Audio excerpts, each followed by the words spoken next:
welcome back to the channel. Today I bring you possibly the UK's cheapest Land Cruiser, and today I want to show you why I think it actually might be a bargain. Let me show you.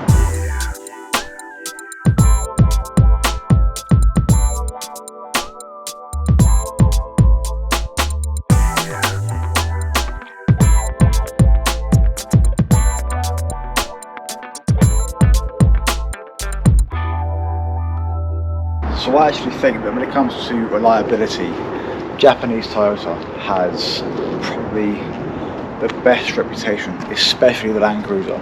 Now, to give you an example, if you look at any remote country, any place that uses off-roading vehicles to get from place to place, deserts, water, has to go across different terrains, they tend to use Toyotas, Hiluxes, Land Cruisers, and there's a good reason for that. The build quality is ridiculous, first of all, in terms of how good the mechanical side of things are. They do obviously still go wrong, as every car does, it's mechanical, but these are genuinely very, very robust vehicles. Let me show you the inside. So on the interior we're met by a load of different buttons. It does look quite old, okay, we're in 2024 now. This car came out in 2008. I think this was the first year of the facelift one in 2008, so bear with me if I'm incorrect, but I think that is correct. Obviously you've got your climate controls, your audio controls, infotainment, display, menu, destination and map. Now this car has got sat-nav. Now for a car in 2008 to have sat-nav, well, we know that they weren't very good back then. You're better off just using your phone. So if anyone came to me today and said, would you recommend the sat-nav in this car today? No, absolutely not. And I don't think you'd expect to be able to use it either. However, if you wanted to use it, you can do. I just think you'd be a bit lost pretty quickly. I would recommend, if you wanted to use a sat-nav in this vehicle, get a phone holder, put your sat-nav on for Waze or Google Maps or Apple Maps, and use that instead. This car isn't invincible. I'm led to believe it's the higher spec of the era, or one of the higher specs I should say, and for that reason it has got obviously your diff lock, as you would expect on a off-road vehicle. It's got heated seats, so you've got charging points, you've got comfort and sport settings for the suspension, which I don't really know why you want to use that. Maybe if you turn it into sport, the car turns into a Lamborghini, you find out. Oh my, that hasn't done it. I thought it might change the Lamborghini. Back to comfort. I would leave it in comfort. Why you'd ever put it in sport, I don't know. Whether you're going on a fast drive, I don't think you are. If you buy one of these vehicles, you're not buying it to go fast. You're buying it for a job, I believe. That would be what I would perceive as someone that buys this vehicle. See, it's automatic gearbox. You've got your park, reverse, your neutral, your D4, 3 and L2. L stands for low. Again, with the low stuff, you only really use that if you're going off-road or on a slippery surface, so gravel, snow. If you was to use 4 low, for example, which I think you could put it into low and then put it into 4, that's, I think, limited to about 40 miles an hour, and to be honest with you, in this country you shouldn't really need it. Probably put it just the normal settings and drive it in like a 2 high, which then basically just drives the rear wheels rather than all 4 wheels to first of all save on fuel, and also to not wear away so much of the vehicle. You've probably noticed that there is seat covers on this car. They're not there for show, obviously they're not the prettiest of things. The car is a very, very high mileage, which I'm not going to tell you just yet what it is, but in terms of cars being a high mileage, this has got to be the highest mileage vehicle I've sold by quite some way. Usually I like to stick below, say, 100,000. This is quite a bit more than that, and in fact, considering the mileage, it's aged really, really well. Obviously you've got your steering wheel buttons, which kind of give you a bit of a modern touch. You've got your tape player, I think that is. It is a tape player. Obviously you've got your radio controls, as you would expect, of course, volume controls, hazard lights and so on and so forth. Down here we've got electric mirror controls. It's kind of got everything you would expect a car of this age to have and more. In actual fact, if you was to go to the shop right now and you was to buy yourself a brand new Dacia Duster, let's say, I'd be inclined to say that the base spec brand new car would probably have less niceties than this vehicle. So for the age, it's done really well. It's got heated seats. I wasn't sure if it had heated seats. I drove it for the first time yesterday just to kind of see if everything works okay. And I was getting quite a warm bum, and I thought this is quite nice. And I realised it had heated seats, which means I didn't. That was definitely a good sign. I have noticed that on the online spec sheet for this vehicle, for the Invincible, these come standard with a refrigerated glove box. I don't actually know how true that is, but I can't see of any way how that in there is cooled. So maybe that was on a slightly newer model, but each to their own. I guess you've got to do your own research to decide that. And again, a sunroof. What a nice way to let in some nice natural light. I mean, look, at the end of the day, I love a sunroof. I love the fact that it can open up. I think that, for me, just kind of gives you a bit more of a nice feel in here during the day. It doesn't lack insofar as it's nice to drive. It's a nice place to be. Practicality. Let me show you. So now I'm sat in the rear of the car, and there's a lot of space, as you would expect in a car of this size. I am 5'8", so I've got plenty of leg room. I've got a lot of leg room in most places, to be honest with you, but in this particular car I've got a lot of space, a lot of headroom as well. I think if you was like maybe 6'5" and upwards, you might start getting a little bit cramped up, but look, most people aren't that, so I think you'll be absolutely fine. Has obviously got controls here for the rear temperature, which is quite nice for any passengers in the rear. I'm sure they would obviously enjoy that. This car is classed as an 8-seater. Now I'm going to show you the rear 3 seats. I'm not entirely sure I want to sit in the rear seats. Let me show you. Okay, so now I'm in the back of the car in the supposed 3-seat area, and first of all, I haven't got the longest legs in the world, and if that seat was back right now, I'd have to be kind of knees to chest, and it wouldn't look very good or feel very good. So yeah, for me, these back seats here are for, I would imagine, kids at best, because I'm not the narrowest of people and I would imagine that maybe me and one other would be touching shoulders, and yeah, I haven't got the leg room at all. So unless I had no legs or was a child, I'm not going to fit in the back here. And I've left one up for kind of a comparison, because in the back here you have got a large boot space otherwise, and the boot space is enough to fit quite a lot. It is a bit dirty back here. Obviously the car came in yesterday as a part exchange, and I haven't really had time to go through it and clean it properly just yet, or my valeter I should say. So I thought I could get a video out before the weekend, and it does need a good going over, I should say, but it's definitely not an 8-seater for adults. It's more of a 5-seater for adults, and say 2 kids, 3 kids if you don't like them that much.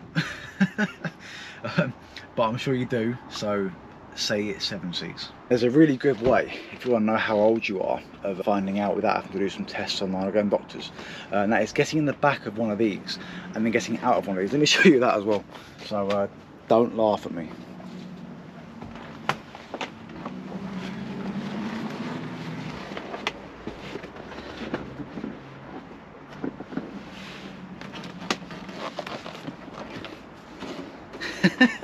I feel like a monkey trying to get out of a bloody playpen.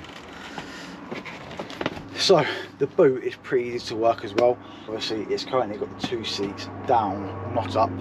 To put them up, there's levers on the side, so you can pull, or sorry, push this lever here, pull it back, done. Same with the other side. Put them down and back up, again, same lever, press it, that goes, toggle under here, you pull it, push it up to the side, done. I say done. I have no idea how you store it up there, but it's done. Let's say it's done for the videos.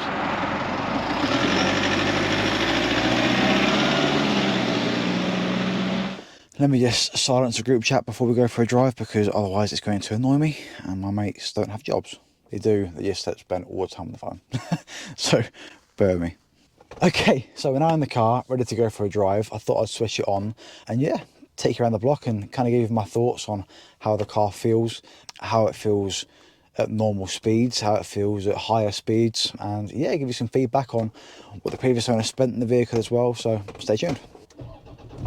Straight on. That is Toyota for you, honestly. I mentioned before the mileage of this car is really high. I'm not going to tell you what it is just yet, because I would like to kind of do everything else first and then mention how high the mileage is, just so that people kind of think, blimey, it's that good with that high mileage? Yes, it is that good with this high mileage. Let's go for a drive. Okay, so this particular car, first things first, has been owned by 3 keepers in total, and those 3 keepers, the first 2 must have owned the car for quite some time. The most recent keeper traded it in towards one of my cars I was selling, which was a Mitsubishi Shogun, a new one, just something a bit newer, a bit less mileage, I should say, that she liked just as much. So yeah, she was happy with that. I'm happy with this. Hopefully I can sell it for some money. We'll see what happens. Now, first things first, my immediate thoughts are, what a nice smooth drive. Honestly, it's so smooth. In the area where I live and where I work, the roads are notoriously terrible, potholes everywhere, so you feel like you need something like this every day, which is quite nice to be able to just relax. For example, in the S2000, you go down the road like this and you're constantly worried about hitting a pothole and bursting a tyre. With this, you haven't got that worry. Now, for those that care with regards to the performance of this vehicle, they have out of factory, this is the 3-litre diesel engine, 164 horsepower and about 410 newton meter torque, which is obviously quite a lot, but the horsepower itself isn't that high. Now look, if you're buying this car, you don't care how fast it is, but let me tell you something, it isn't no slouch. Honestly, it really isn't no slouch. It does pick up and move. It feels a lot faster than what they quote. For example, I think Toyota quoted not to 60 meters about 10.8 to 11.2 seconds. And look, if you're looking at them figures in this car, you're looking at the wrong car, okay? This car is perfectly capable for doing what it does, and what it does it really well, okay? And that is, to be honest, be a tow vehicle. Now, the towing capacity of one of these vehicles, I think, is about 2.8 tons, which is a lot, okay? You go and buy a brand new Discovery today, I think they're 3.5 or 4, and they're £100,000. In terms of spending little money and getting a lot for it, these are pretty high up there, I think. So yeah, you can't really complain. One cost that is a bit ridiculous in these cars is the tax. I believe this is the highest tax band. I believe it's £735 for the year, which is just ridiculous. I don't care what anyone says. I don't care how you try and sell it to me. Charging people £735 a year to tax their vehicle is disgusting. I don't care what anyone says. I don't care if it's a 7-litre V8 petrol that spits flames out. Okay, maybe I do. I can get it for that, but for this, no, I don't care what anyone says. It's just ridiculous. Now, these cars are notorious for having a massive fuel tank, and this particular model, I believe, comes with a 87-litre fuel tank, which returns supposedly about 590 miles. Obviously, it depends on how you drive and where you drive and how often you drive and what the roads are like. But yeah, quoted at 590 miles, 87 litres, which is supposedly around 30 miles per gallon. I mean, look, if it's still getting that today after the mileage is done, I'll be very impressed. Wouldn't be surprised, but I'd be very impressed, obviously being a Toyota. Now, I just want to pull over somewhere and go through what she spent. I've printed out a bit of paper in the last year, because these cars, in my opinion, are the epitome of what is reliable and what is expected of a car when you spend any sort of money. And yeah, in my head, you think of reliability, you think of Land Cruiser. I always have and I always will, irrespective of what I'm about to show you. Let me just park up. So I've got a reversing camera, forget. It's unbelievable. Ridiculous spec. And a tow bar. That's for making sure you don't hit the back of your bumper. So, I have printed it out and it's a bit scruffed up here. So, in the last year, she has spent, let me turn these wipers off. Oh, that's indicators. That's faster. That's off. Okay, right, so in the last year, that's off. In the last year, she has spent, you ready for it? £3,386.34 with us, okay, on this vehicle. She bought it about a year and a half ago, and when she bought it, it was in need of some TLC, and as you can see, there is still torn seats, the bonnet's faded, but mechanically it needed some bits. Not anymore, but it did. The bits that she did to the car was a full service brake fluid change, SCV valve, which is a suction control valve. That's apparently a common issue with the vehicles like this setup, and rocker cover gasket as well. Front and rear drop links, front and rear discs and pads. Replace the tow hitch, that's so you can make sure you don't bump into things. Suspension level sensor and system relearn, and an MOT. So really, maintenance work, maintenance work, maintenance work, maintenance work. The only actual issue was the SCV valve and the rocker cover gasket. So that's pretty reliable. I'll tell you the mileage now. It's done 200,994. I'm driving this car, and I can tell you I've driven cars that are 2 years old, out of factory, 1 litres, with 30,000 miles that feel worse than this, knock worse than this, have no guts, no spec. These are built to last, unlike new cars, and it's a massive shame because new cars miss a trick. People don't care about lane departure, people don't care about speed recognition, people don't care about these things. Unfortunately, that's just down to government mandates and regulations. People care about a car that's reliable, built to last, won't cost them a fortune. Now, with that in mind, this car's been owned by 3 people, okay? That works out about 65,000 miles each per keeper. You find me another car like that. Most cars are owned by 7 people, have done 80,000 miles. These cars are built to last.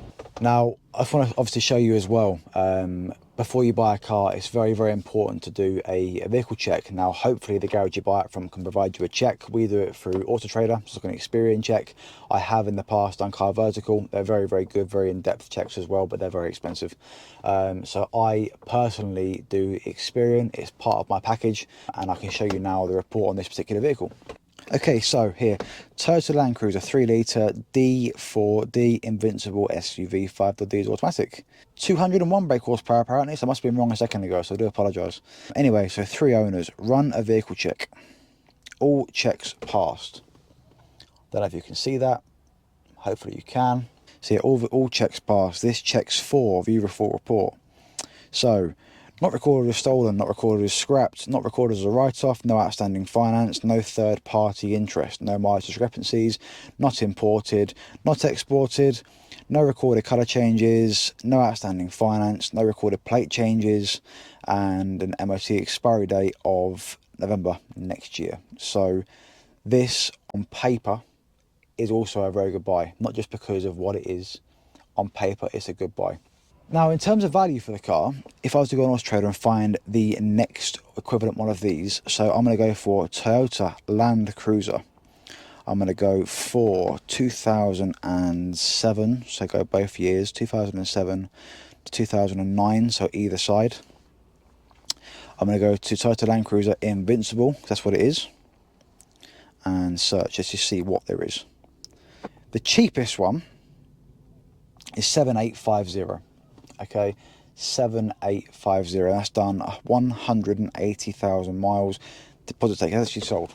So see, that is sold as well. That's at a garage in Dewsbury, apparently. Same thing. It's a bit tidier than this example. I'll be honest. Look, I can see straight away that it's tidier than this. So I'm probably going to put this up for 5.5. That's cheap for one of these. That is cheap. You find me an Invincible for 5.5 grand. You're not going to do it. So this is a bargain really at this price point for what it is. I appreciate the mileage is high, but the person buying this vehicle knows what they're buying. They know they're buying a Land Cruiser. They're buying a car with a good report, and I believe that this car will go on for another 50,000 miles with probably little to no problems at all. Obviously, cars are mechanical, so you can never guarantee that. But anyway, let's get back on the road. How do I shut this up? Why are you now rattling? Shut up. Okay, so I'm gonna keep my elbow there, it keeps it quiet. Let's go. So I'm yet to meet a situation in this car where I feel it's underpowered. I really do feel like this car has got adequate power for what it is. That's quite a steep incline then. I just pulled out of it without even a fuss. I can't even know it's doing it. Like, it's ridiculous. In terms of handling, I'm at the same roundabout I was in the last video. I'm not going to go crazy fast around it because obviously it's not built for that. But I want to see the body roll. So, body roll wise, is there any? Not really. That's really impressive because I had a Land Rover Vogue that I went around the roundabout just there and I thought I was going to fall over sideways. It was very, very body rolly, which is that a word? Body rolly? It is now. And yeah, it took a long time to get used to it. You go around the bend and the car was like, I was leaning left and right like I was on a boat.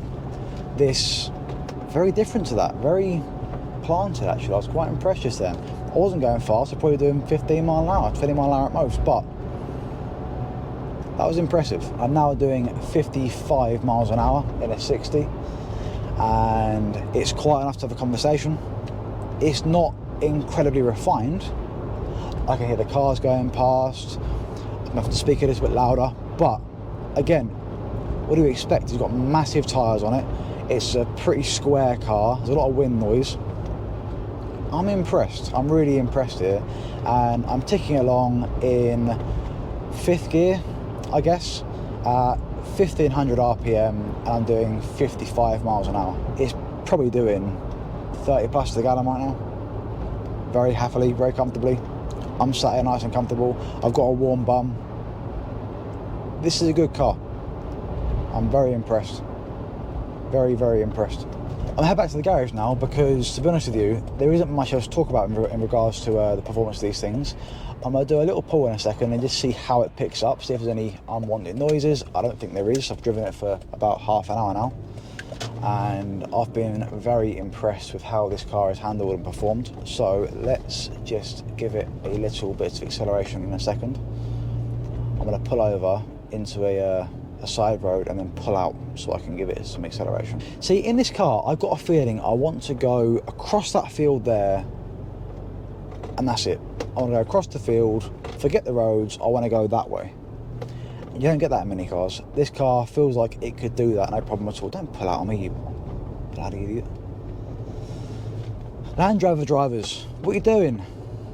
Honestly, they have no idea of what's going on around this. Drive their car. Look at me, I'm in a lovely £80,000 Range Rover that's going to break 10 times in the next year.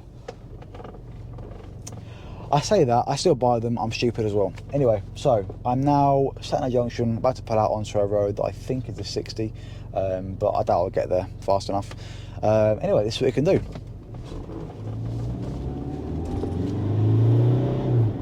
$30, $40,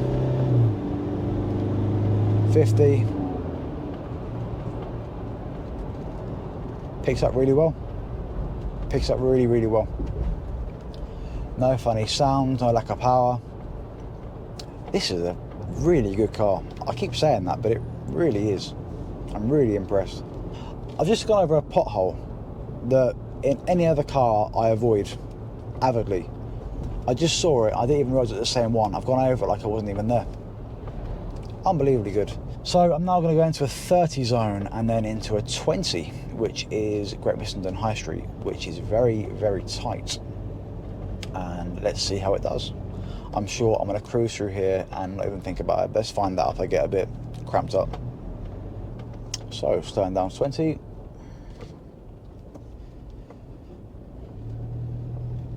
I'm doing about 1200 RPM. Car's quiet as anything. I'm now speaking quieter. Whip restriction, going through that, no problem at all. This is easy. Doesn't feel big, doesn't feel cumbersome. nice to drive. Do you know what? I would actually buy one of these. The one car I've driven that's big that I would happily say I would have. The other one of those was actually a £30,000 Range Rover SVR, which just blew me away with how fast it was. But it's a lot of money, right? A big difference in price point. This is fantastic for what it is.